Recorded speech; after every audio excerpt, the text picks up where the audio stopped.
Good evening, ladies and gentlemen. Thank you for joining us tonight for a very special night. I'm so pleased that we have the wonderful Simon James with us tonight to give a talk on spirit today and tomorrow. Simon is the co-author of Magician to Mystic with Brian Robinson. He's also vice president at the Inner Quest Foundation and a minister at the Open Door Sanctuary in British Columbia, and also an educator at Arthur Findlay College. Simon, I think you may have picked up my energy beforehand when we were having a little chat. I'm so looking forward to tonight and hearing your words. Over to you, sir. Thank you very much, Lance. It's a pleasure to be invited to speak here and address you and give you some thoughts. And I'm just going to short talk for a little while, and then we're opening it up to questions. If any of you would like to post a question and create a bit of a discussion, because education is a wonderful thing, but when someone is just speaking to you over a long period of time, no matter how interesting the talk, it can become a little less interesting as time goes on. So I'm always very interested to create a dialogue situation. So as time goes on, if any of you want to ask any questions on this particular forum, I believe there's a chat box, or I know Lauren will be able to also forward any questions that you may have. Please feel free. So the topic that Lawrence asked me to share with you was basically spirit today and tomorrow, in the idea of, obviously, we find ourselves in a situation due to the global pandemic that all of the expressions of the spirit, if you will, which we normally would find ourselves in, such as a church, where Lawrence is at the moment, a center, a sanctuary, wherever you are in the world, has been very much curtailed. And so that idea of the human touch, if you will, and the human interaction has been very much held to ransom, if you will. So now we have to think on our feet and utilize more modern forms of communication, such as this. And the interesting thing is about this form of communication, this virtual presence that we have with the spirit, while it may seem very cutting edge, in the history of mediumship and in spiritualism, the interesting thing is it's not that new. The idea that we can speak at a distance through the ether is decidedly 19th century. The wording that I use there, ether, airwaves, the idea that we're using telecommunication was all bandied about by spiritualists in the 19th century. The word telepathy, which lends itself to the word television, telepathia, thought at a distance, television, vision or imagery at a distance, basically came out of the science and the seance room of mediumship and of spiritualism. The great pioneer, for instance, of modern television, Logie Baird, actually attended seances in Scotland and was inspired after one particular seance to create the world's first image at a distance television. Sir Oliver Lodge, Sir William Crookes, these were physicists, chemists that were scientists of great renown at their time, but all of them investigated spiritualism and spirit communication and were convinced of it. Obviously, Oliver Lodge, many of you may be familiar with, who lost his son in the First World War and wrote the book Raymond, great physicist of his time. Where I'm sitting at the moment, obviously my home sanctuary is back in Canada, but at the moment I'm talking to you from the Black Country, the West Midlands. Birmingham University has a hall dedicated to Sir Oliver Lodge, not for his spiritualistic capabilities or interests, but rather for his contribution to the science of physics. All of these scientists investigated the concept, if you will, of consciousness existing after death, and were also instrumental in providing means by which technology moved forward so that actually we could communicate at a distance. So it's quite an ironic experience, if you will, or it's an irony, I should say, that the mediums that we're using today to communicate were really pioneered by individuals that understood communication after death. So I think there's a rather remarkable thought, and also an interesting one. And the interesting point about all of this is that mediumship in general, and obviously if we're talking in the wider context of spiritualism in all its forms, was a movement that was always ahead of its time. It was always constantly looking ahead to what came next. It was always described in terms of progression. The progressive thinker was an august, organ of its time, a newspaper of its time in the 19th century, run by spiritualists, run by people who were interested in mediumship. And yet the interesting thing is, with all of this, is that the pioneers of the 19th century always looked to the technology of the time as a metaphor for communication. And of course, obviously, in the 19th century, this was the white heat of technology, the Industrial Revolution. And again, sitting here in the Black Country in the West Midlands of the UK, was the bedrock of the Industrial Revolution. And all of the great Victorian engineers and scientists and inventors brought forth technologies that were astounding and magical of the time, and devices that could communicate at a distance. The telegraph, the telephone, writing at a distance, speaking at a distance. All of these things, Alexander Graham Bell, Marconi, all of them looked at or investigated the idea or the concept of communication at a distance with our loved ones, those who had gone before. And so the Victorians, as always, clever people that they were, and the pioneers of spiritualism, clever people that they were, used these everyday magical ideas of telegraphy, if you will, to describe or to understand communication with consciousness after death. One of the first, if not the first, magazine or newspaper that talked about communication with the afterlife and broadcasted to the masses was actually called the Spiritual Telegraph, and was formed in 1852 in New York City.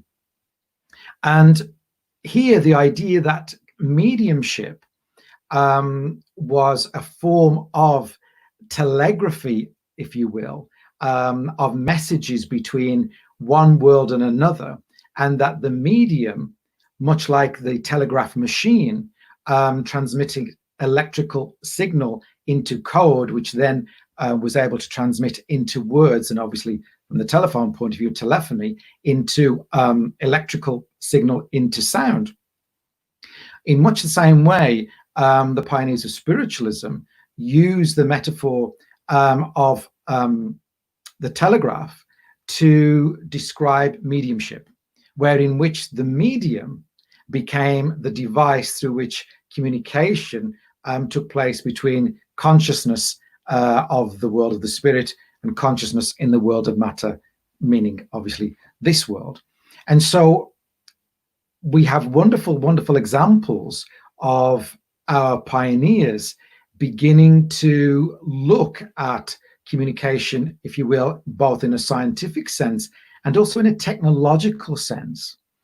And mediumship, if you will, which is both a science and an art, we could describe both in psychological terms and also in scientific terms from the point of view of communication on a repeatable or a verifiable basis, much like any form of technological apparatus. It's not quite like that, because obviously we understand that mediumship itself is not a science, it's more a parascience, in the sense of that the communication that we provide through mediumship, while the phenomena itself is repeatable, the actual result is not repeatable. It's a one-off, if you will. Hence, modern science, if you will's refusal to embrace it wholeheartedly as a fact, even though our spiritualist ancestors and our ancestors of mediumship described it and embraced it as a fact and as a truth. If we look at it from perhaps a more quieter place in the 21st century, we begin to see it in terms of more of an experience and a ideal to be embraced or to be experienced, as opposed to a verifiable fact. Now, of course, there would be many of my colleagues and, if you will, fellow spiritualists and fellow mediums that would argue vehemently that I blaspheme when I refuse to call mediumship or life after death a fact. Mediumship itself is most definitely a fact, in the sense that it's an experience that is verifiable from an anecdotal and an experiential point of view. But from providing fact of life after death, certainly by modern today's standards, the jury is out. But regarding where mediumship is at the moment and where we are going and how we're going to use these new mediums, I think the most important point is that we use them. The early spiritualists were brilliant at using all technology of the time, both from a point of view of propaganda and also to describe it in terms of means by which the general population could understand communication with another world. Because if we look at the history of spiritualism, we see the great technological revolution of our Victorian ancestors running alongside the huge and powerful social movements of the time, which were literally ripping society apart, particularly in North America. And again, if we look at the history of spiritualism there, in Upper New York State, or the Burnt Over District, as it was called. And it was called the Burnt Over District because it was a hotbed of radical and revolutionary social and spiritual ideas. Not just spiritualism came out of there, but also Quakerism, Mormonism, these big social movements and religious movements that were very iconoclastic, that broke down social barriers and ripped across North American society, and then eventually came across the Atlantic to Europe. And so our ancestors at that time used the technological achievements that they saw around them to describe in understandable terms to the general population this brave new world of after-death communication. So what is fascinating here is that mediumship and spiritualism has always actively embraced technology, has not shied away from it, but has embraced it to look at the possible means of propagating the ideas of spiritualism, while at the same time creating an understandable ideal of how communication actually works. Now, again, because I like being controversial and like people to think, because thinking sadly has gone out of fashion, certainly over these past number of years, and particularly in all forms of spirituality. Thinking is often abandoned for feeling, and feeling is wonderful, but in the work that we do, feeling in conjunction with thinking is the most powerful thing you can actually do. So what we're actually talking about here with regard to this is what actually is mediumship, what form is it taking, and what are the forms that we're going to see in the future? Well, first of all, let's just have a look exactly how it works. How does mediumship work? Now, if you buy a book or go on a weekend course, you will be told more than likely that you attune to the spirit and that our loved ones will draw close, and then you give your impressions. Now, that is a description of an experience. That's not an explanation. And why that is because we don't know how exactly mediumship works in practical reality. We don't know what happens to the brain in mediumship. We can surmise that there are certain areas of the brain, if we actually, and there's been various experiments done where various mediums have been in various, CAT scans and things like that, that describe and show parts of the brain that awaken or are very active during mediumistic communication. But this doesn't explain how it works. And the reason being is because we don't really know. We just know that it works. The phenomena is most definitely true, but the actual manner in which another consciousness that we believe to be continual and still functioning and still capable of independent thought, we do not know how that impinges on the human mind and is then capable of being translated in the brain into some form of information that can be understood as evidence of survival of life after death to a recipient. So we don't quite know how that works. And because of that, we have 1,001 theories of actually how it works and why it works, and 1,001 reasons why actually that's all of our ideas are probably wrong. Just taking a couple of minutes here, clairvoyance, clairaudience, clairsentience, and I know since I've been working over this past 30 years, there have been 1,001 different add-ons to this, such as clairalliance, which is clear tasting, clairgustians, clear tasting, clairalliance smell, clear olfactorians. When in actual fact, this is just adding on words for the sake of it. I like words, so it's okay. But it's all clairsentience, it's all feeling. And actually the whole form of mediumship is feeling based. It's our sensory apparatus which enables us to experience the spirit world, which then gets translated into either a clairvoyant impression, which is the visual experience, a clairaudience, which is an auditory experience, or generally speaking, a feeling, which is clairsentience. And of course, there is claircognizance, where we just know a thing without necessarily moving into any form of visual or olfactory or auditory stimulus. So what we understand there is that this communication with the spirit is a sensory experience, which then gets translated through the medium's mind into some form of communication that could be readily understood by a recipient, in order that they then can use for their own personal evidence. Now, the interesting thing is again, just going back to our ancestors in the 19th century, they came up with a huge variety of devices for communication with the spirit world. For those individuals that weren't mediumistic in the sense that you see a medium on a public platform or go for a one-to-one sitting, the spirit world, in conjunction with a number of mediums, came up with a variety of different devices, which again is on to be applauded by our wonderful, erudite and inventive Victorian ancestors.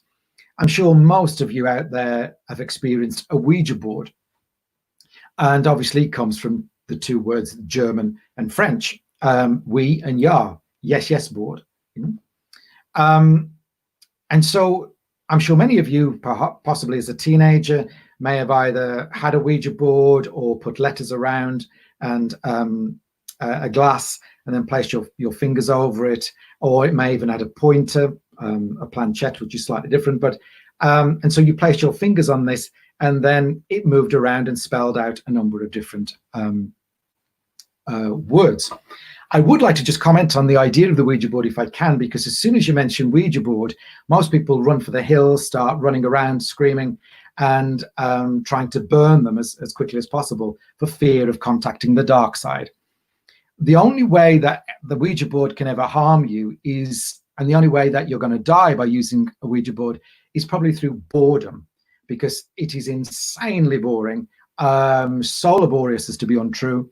And but there it is. One of the great problems with the Ouija board, as I'm sure many of you will know, is the problem that was found basically now in Victorian times again. The idea that it was ideomotor, that actually it was controlled by unconscious pushes of the individual. Now, that doesn't mean to say that it's fraud, but rather that it is still being moved by the individuals themselves by tiny, often unconscious impulses that push the pointer or push the glass. Even though it may feel as if there's an outside force pushing it, it's still being generated by physical laws, meaning the body. Now, many people don't know, but this device, the Ouija board, was developed in conjunction with the spirit world as a device that may actually create an easier form and a more accurate form than just coming through a medium's mind. The biggest problem with the Ouija board, obviously, is that there's so much baggage attached to it. So many movies have been built. So much rubbish has been taught about it that it's a way of letting through evil spirits. Well, you know, before I carry on with this talk, I just want to put this out to you. Let's put it this way. If the only thing stopping some so-called dark force in another world from entering this world is a glass and a few pieces of paper, then we are in big trouble. And I'll just let you to think about that. Because if that's the only thing that's preventing us all being sucked into some infernal place in another world, is a glass and a few pieces of paper, then reality is much more flimsy than we think. And of course, this is patently not true. Any ridiculous or stupid words or phrases or upsetting words or phrases that come through a Ouija board are generated by the fear and the miasma created by the sitters. And that's why I rarely use it, just because, quite frankly, I'd rather watch Game of Thrones. It's much more entertaining, apart from the last season. But it's just, frankly, laborious. I'd rather just do it myself and communicate with the spirit world rather than a Ouija board. However, I digress, but I mention that because it was part of the Victorian technology of spirit communication. We also had the planchette, which is similar to a Ouija board, but heart-shaped pointer, often with perhaps a small wheel or roller on the corners, and a pen or pencil at the point. Place your hands on again, and this time it would write. And planchette I quite like. I've had some interesting results in the planchette with sitters. But again, it was a very early technology to communicate with that other world using mechanical devices. And the Victorians built loads of them. There was a thing called a psychograph, psychometers, which had a variety of different ways, which some look like dials, some had sliders which moved the letters, so using a mechanical force being affected by if you will, a spiritual force to create communication. There was also one of the wonderful example in the museum at the Arthur Findlay College, where beautiful piece of Victorian furniture. It almost looks like a round table. It actually has a pendulum underneath, and the pendulum actually moved, so it actually changed a pointer for letters on the circular table above. So the actual weights were moved by the spirit presence to create, if you will, again, letters, but in a much more advanced and a much more creative way than a Ouija board, but similar idea. And so, if you will, spiritual technology of our Victorian ancestors in forms of communication is absolutely nothing new. So where do we find ourselves now in the 21st century? So we find ourselves in a place where I am able to speak to you here in the UK, but you may actually be sitting at home at the moment in Canada, in the United States, in Australia, in the next street. You may be watching this at the moment. This is the 11th of July 2020. You may actually be watching this in the 11th of July 2025. And so we now have at our disposal and at our fingertips a means by which we can reach the masses, while at the same time be able to reach places around the world that our mediumistic ancestors could only dream about. So how do we feel about it? Well, from a personal point of view, I've done a number of different talks using a variety of different platforms, whether that be lectures such as this, demonstrations, talks, tutorials, workshops, and so on and so forth. I find them very interesting, very exciting, because it pushes the boundary forward. It has its drawbacks for me because I'm a, if you will, a little bit of an old-fashioned teacher, in the sense that I do like an audience. I like to be able to reach out and touch the people that I'm speaking to. And I enjoy seeing those people respond, whether that be in a challenging way or whether that be in a positive way. Either way, I enjoy the interaction. But there is no question about it that in the future, and I've had a number of different conversations with colleagues who run centers and who run churches, that we have to embrace this brand new technology in order to survive. Because one, we can reach so many people where we never were able to before.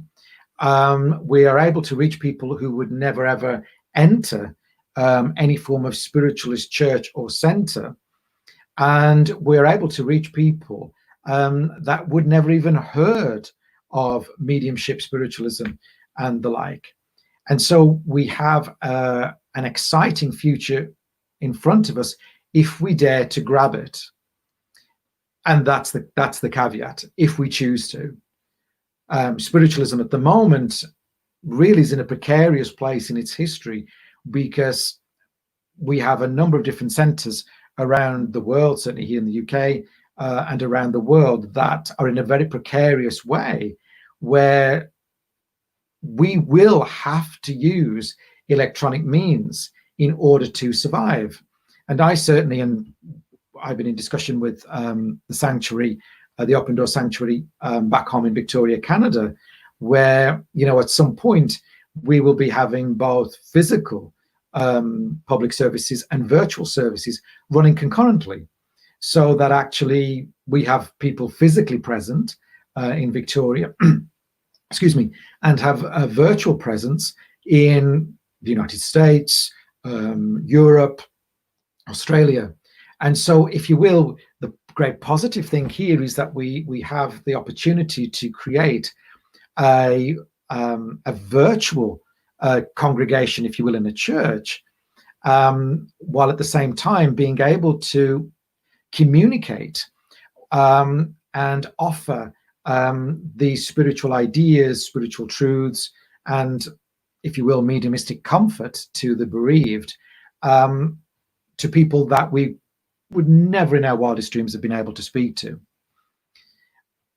So where does that actually leave us from the point of view of mediumship? How easy is it to communicate? Well, I've heard a lot of people talk about that mediumship is changing and everything is moving and there's a new mediumship, there's a new this, there's a new that. I don't really believe that, because ultimately mediumship is about creating an altered state whereby your mind slips. It dissociates, and there's nothing new about that. We've been doing that for thousands of years. It's just called mediumship. Whether it's talking to our ancestors, whether it's talking to the gods, whether it's talking to the spirit of place, the ability to for the mind to slip and enter some form of altered state of consciousness is just, that's how it works. That's how we perceive alternate realities, if you will. So I don't believe necessarily there's anything new there, but what I do believe is necessary is new are the means by which those ideas are then capable of being put across. You know, this one is one of them. Zoom, WebEx, all of these things, and I'm sure in the next 10 years these things will be archaic, and perhaps we may even have some form of virtual reality where we can appear almost as in a physical sense in somebody's home, to give either a communication, to give presence. And so really the mediumistic experience hasn't changed a great deal. It's just the vehicle through which it is, such as our ancestors, same mediums as they are today, but they described it in terms of the spiritual telegraph. If you will, we perhaps could describe mediumship as, you know, Zoom for the dead. That's all it is. And so as mediums, when we are working in this way, all we are doing is something that, again, is nothing new at all, which is literally mediumship at a distance.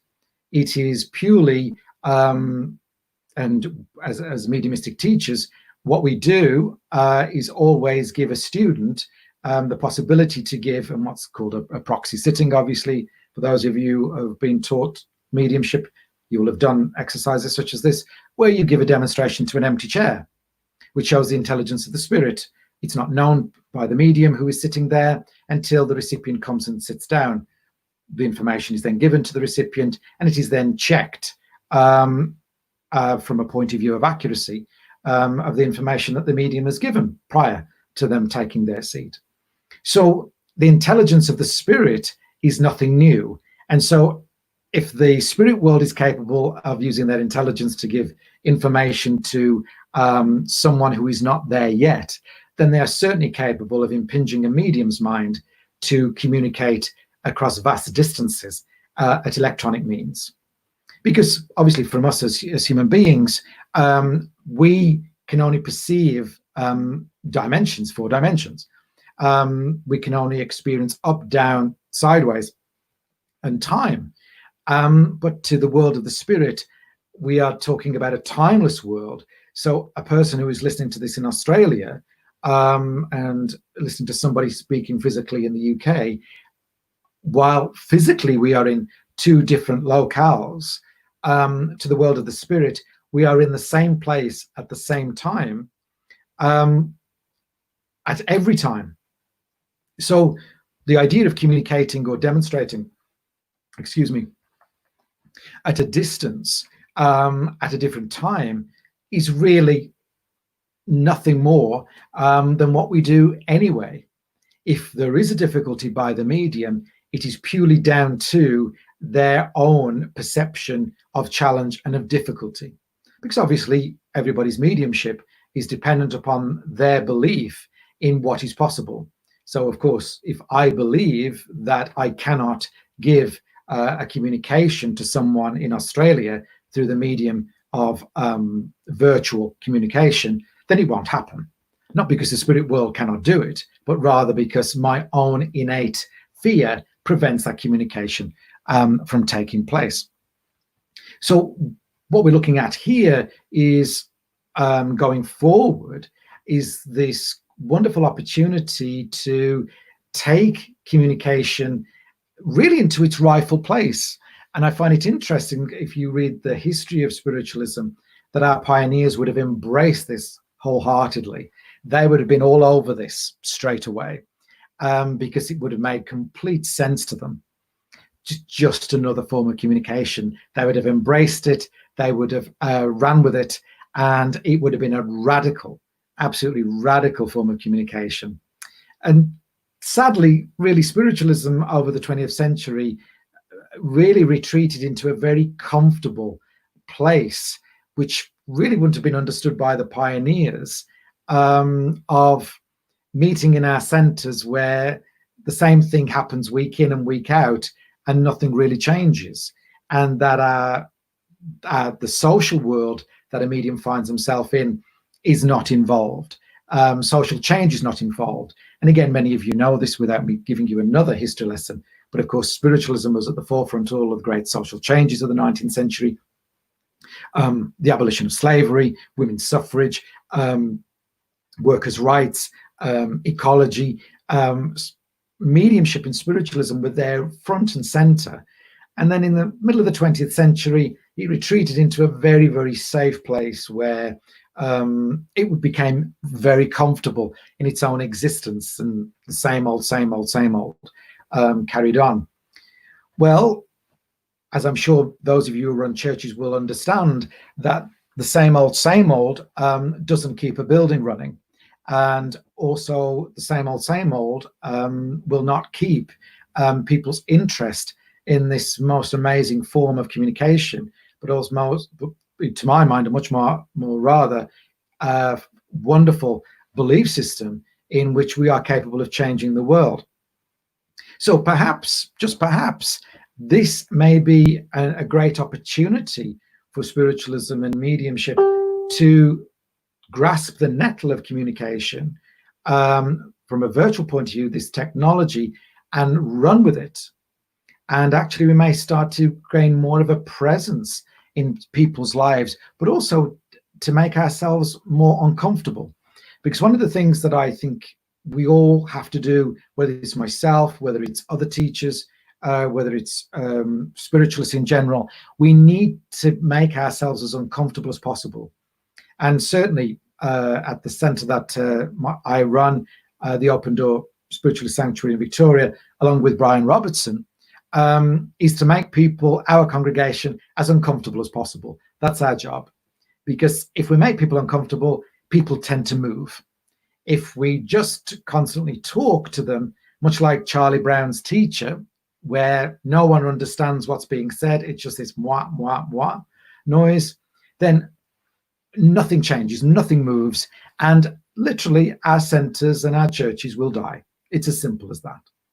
So all of you that are out there listening to this, whether you belong to an organisation, whether you belong to an aspect of spiritualism, or whether you're just listening to this and wondering what mediumship is all about, well, we have a fascinating history, but if we're not careful, that's all we're going to be, a fascinating social and religious history that people will look back and go, that was really quite an interesting social movement, and also quite an interesting scientific movement and parascientific movement. But sadly, it died in the early 21st century. Why? Because it failed to grasp the possibility of new ways of expressing itself and new ways of communicating with the outer world that our ancestors would have grasped straight away. So for myself, spirit today and spirit tomorrow. Well, spirit yesterday, today, and tomorrow is the same spirit. It's because the spirit is immutable. The spirit is the spirit is the spirit. Humankind's ability to understand and transmute that spirit into forms that are readily useful, and also, to use a very overused phrase these days, fit for purpose in the 21st century, that is constantly malleable. That is constantly up for grabs. So are we going to be a movement that constantly looks back, or are we going to be a movement that grasps this new technology and utilizes it, embraces it, and perhaps sees this as a tool that enables spiritualism once more to actually rise again, and also begin to show itself in a form that's accessible to people of all ages and all generations? And maybe, just maybe, instead of seeing the small number of people in our centres and churches, begin to see that actually the congregation we need to be looking at is the world, and not just the people that show up and keep those buildings running, but rather the outer world that can produce and give on a financial level and contribute to our centres, so that actually our future is sustainable. And so technology, virtual ability to communicate, I think it can only be a good thing. if we have the courage to do it, to grasp it, and to see it as something that our ancestors wouldn't have even thought twice about. So it's now over to you, everyone, for your thoughts regarding a few ideas that I've put forward to you. So if any of you would care to either ask a question or have any questions for Lawrence, feel free. Simon, I took myself off screen so people could fully immerse in you, which was very good because it saved them the vision of me running around the church going, yes, yes, yes. Absolutely wonderful. Brilliant, as always. While the questions are starting to be formulated out there, just a couple of things.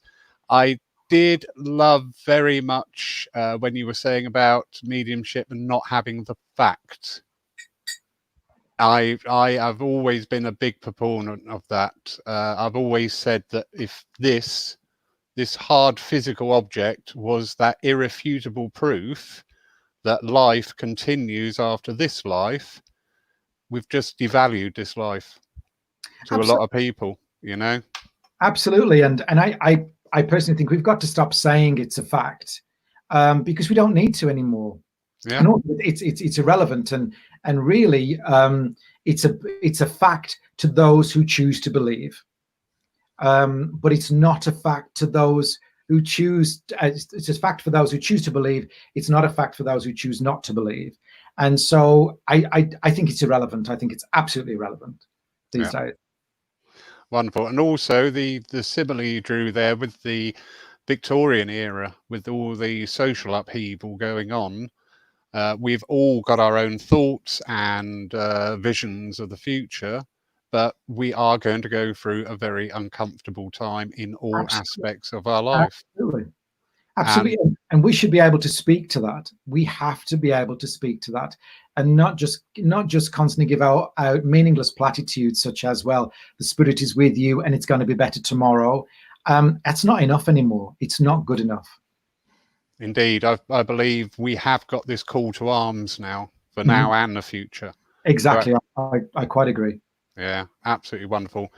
The questions are starting to formulate. Absolutely wonderful. Here we go. Sue Roberts. Do you feel that, like First World War and Second, that in this terrible time, Spirit is working harder as before to give more comfort to those in need and have lost loved ones? Well, I think the Spirit is constantly working to give comfort to everybody, no matter whether it's a global pandemic, whether it's a world war. And I think we have to be very careful here because, and again, not taking anything from any of those catastrophic experiences and what is happening at the moment. But, you know, we had the flu epidemic of 1918. We've also had religious genocide, countless wars in the 20th century and over the last 160 years that actually haven't hit the headlines. The number of genocide in Rwanda, for instance, really slipped off the news in the West very, very quickly. And so to me, the Spirit is constantly giving comfort to every single human being, no matter what circumstance that love has been lost in. So that's how I would answer that, rather than they're working extra hard. I think the Spirit is constantly working as hard as he possibly can to bring about a comfort to all. Wonderful.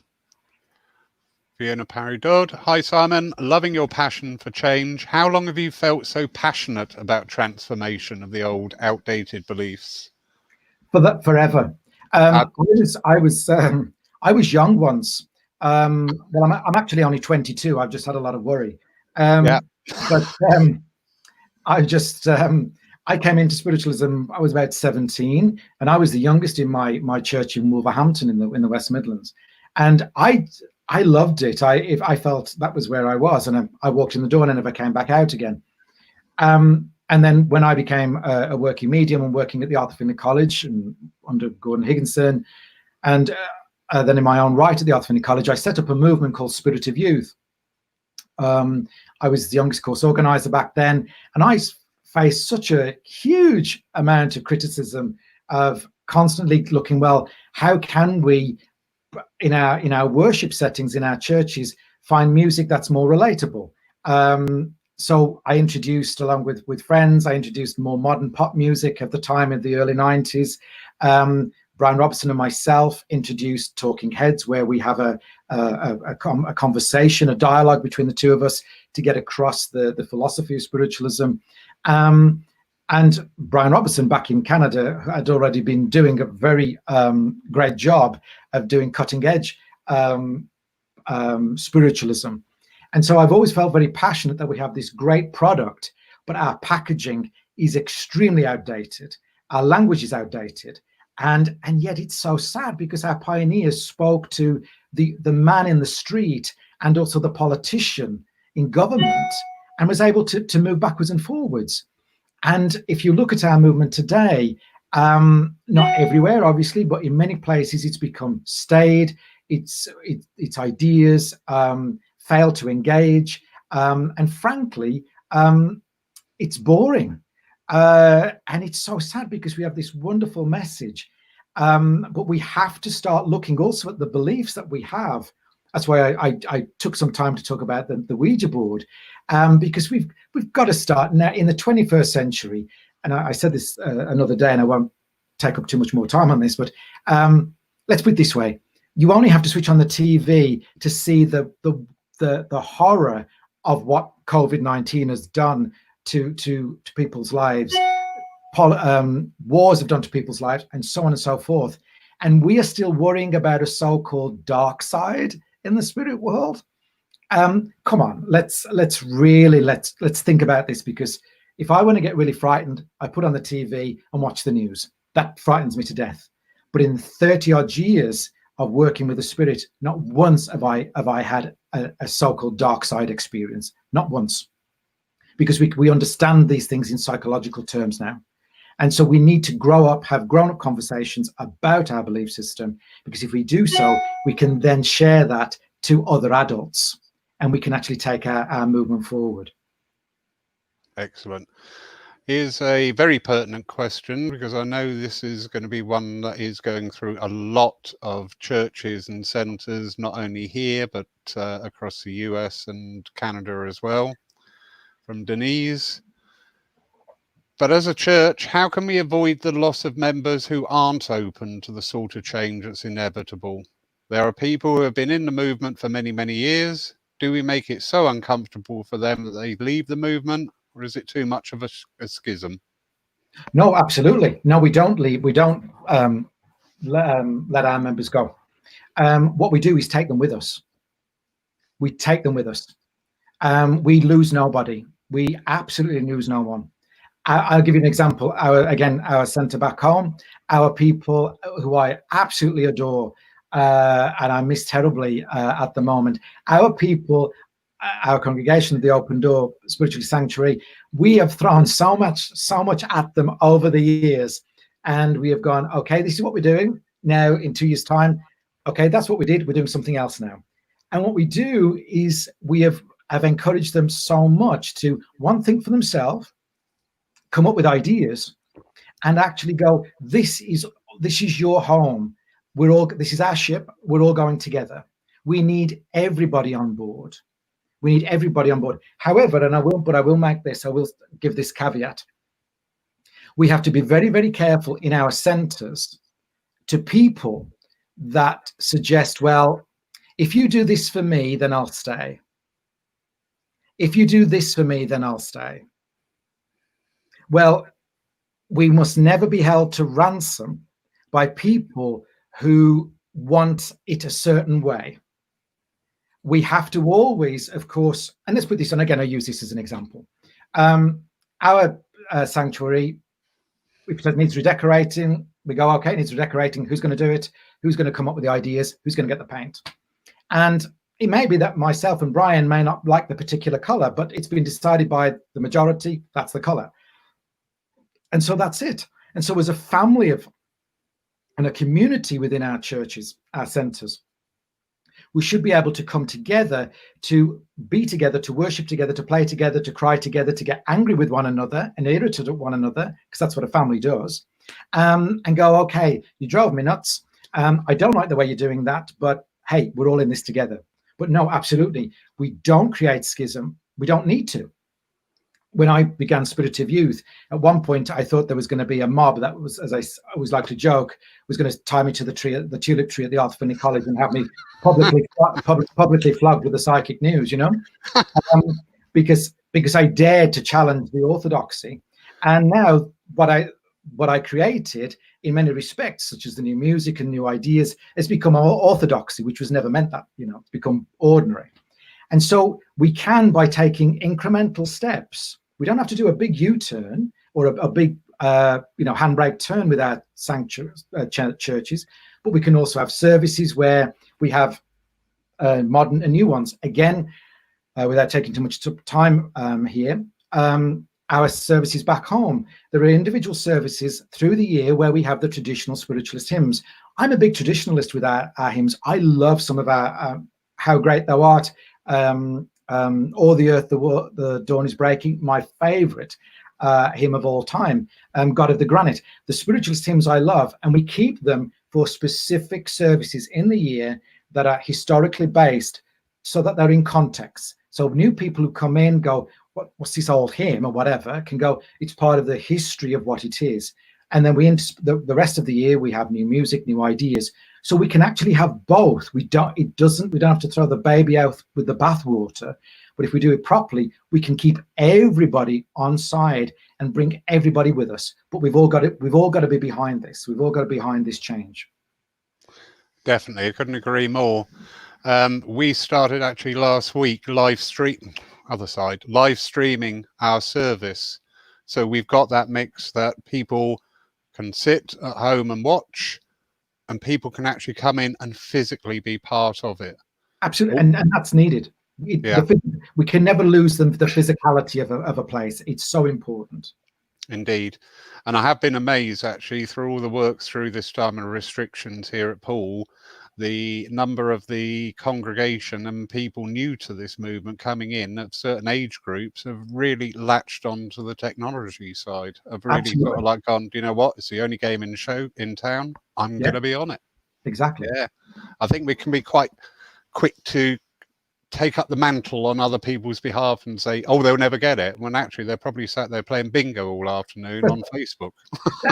Exactly. You know, I mean, there's always going to be those people that it's going to be generations that are not technologically savvy, and therefore we support them, we embrace them, and those that are, and I'm not the most technological savvy person by any means, but this is what we have to do, you know. Definitely. There was one question there from the lovely opera singer, Joan. There we go, from the other side of the pond. Beginner medium here from the US. So where can this lady begin to read and understand spiritualism? Well, that's an easy one. Not. To be honest with you, I think the best book for beginners is a book, and it's the name has just gone right out of my head. Just bear with me one moment. The author is Will Ford, and he was a British, Welsh medium and minister, and he gives to me the best entry point into spiritualism, because the problem is most books on spiritualism, it's automatic, everything's mediumship.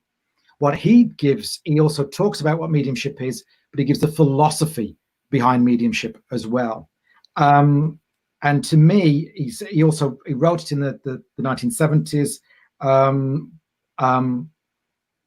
Let me just bear with me one moment. Do forgive me. This is the only way I can find this. It's just gone out of my head. But it's the name, there we go. The Seeing Eye, the Feeling Heart. How's that for technology? The Seeing Eye, the Feeling Heart by Will Ford. To me, that's the best book on spiritualism. What I would also recommend you to have is Keep Your Skepticism There are lots of books out there, certainly from the past, which are very good. The language is a bit outdated, but there will also be concepts of the time.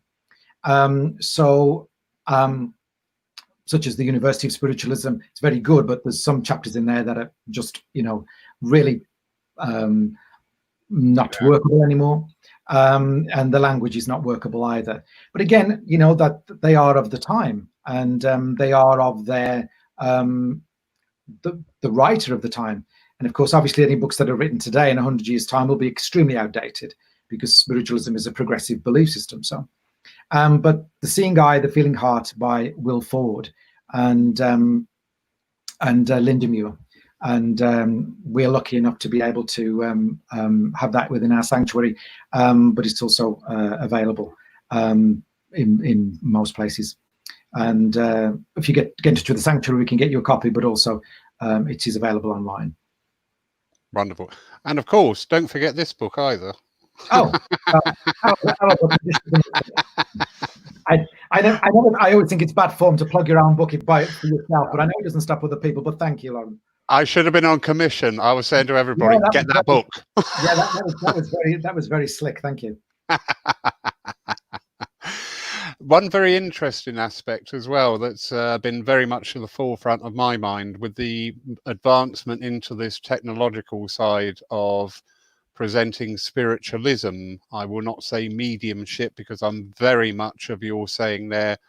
As churches and centres, the emphasis has been askew. It's been people come in the door, right, you're going to be a medium, healer, medium, Absolutely. As you say quite rightly in your book, homemaker, politician, lawyer, mother, care provider. Mediumship is one aspect of our wonderful spiritualism family.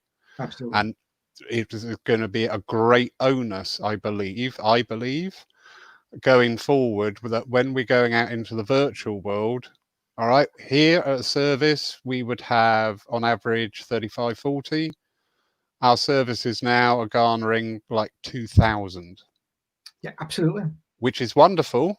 Yeah. But that puts a huge responsibility. Absolutely. Yeah. And we must not forget that. It's not all, I've got your mother here. It's the understanding. It's making you know this life here, now, and your part in that and of the world. Wonderful. Exactly. I mean, that's what Brian Robertson and myself came up with the phrase everyday mediumship, where it's mediumship for practicality for every day, and there is not this elevated status of tin pot gods that many mediums claim to be today. Yep, definitely. Where were we? One last question. Sue Townsend. Absolutely loved Sue to bits. Great mind, as you're just about to find out. It has been discovered that trees use an underground fungal network as a means of communication network between trees. As everything is energy, do you feel that there may be a similar spiritual network between worlds, and this which may be used as a means for communication between the spirit and the spirit of the medium, and this will become visible to science and therefore become a fact? What an interesting idea and analogy. What I'm interested in is the symbology behind that. I'm not overly familiar with that concept, though I have obviously read about it, and that everything communicates. What I think is quite interesting there, because as soon as when I encountered that idea before, it reminded me of the Norse tradition with the idea of Yggdrasil, the world tree, the world ash, that basically ran between the 9 worlds of creation, and that it had branches in the worlds of the gods, it had the underworld, the world of men. So it ran from, if you will, Asgard, the land of the gods, to Midgard, which is this world, Middle Earth, humans. And so the idea of the tree or branches or that almost fractal experience just shows the connectivity between ourselves. And yes, I think that what the Norse tradition talked about there of the world tree is very symbolic of the tree of life that we inhabit as human beings, in that we reach out to the other worlds for communication and reach this world here. So if you will, our branches are in heaven and our feet are on the earth. And so, yes, I mean, now whether there will ever be a scientific revelation in a physical sense, I don't know. But I think what is interesting, the symbology and the mythologies built around the idea of trees and of branches and of roots and of growth into other worlds really is emblematic of a mediumistic experience of trying to understand the divine reaching into creation. So yes, I think all of these symbols, whether they are real in a scientific sense or real in a sacred sense, I think both can go a long way to describe how communication exists between humankind and the gods, or the divine, whichever word you want to describe it. But I think that's an excellent and question there. So really one. Simon, absolutely wonderful. I can't thank you enough. I've been looking forward to this for so long, and it's been absolutely wonderful. I want to make a date with you, sir. One day at the next stage of this life, we're going to be somewhere, and I'll be able to buy you a beer. Yep, you're on. You're on, Laura. Yep, happy to be with you. Absolutely wonderful. Thank you so much, everybody that's joined us this evening. Don't forget, tomorrow we have our second live stream service from the church here. Tomorrow we have Janet Ridge will be taking our service. That will be live on our Facebook page from 3 p.m. If you are unable to watch it live, all our events are available on the church Facebook page on the videos tab, and there is every recording that we have done through the restrictions available there. I will be cataloguing and moving over to a YouTube channel in the future there as well, just to keep a wonderful history. Simon James, I am so indebted to you, not only for tonight. That book shifted my mediumship. It was the kick up the nethers that I really needed, and everybody who's read it agreed. You absolutely beautiful. You and Brian just blow me away, really do. Well, thank you very much, and thank you for inviting me. It's been a pleasure. Thank you, sir. Good night, everybody. Take care, stay safe, stay sane, and love yourselves. All right, we will speak to you soon. Bye-bye. Bye-bye. Bye-bye.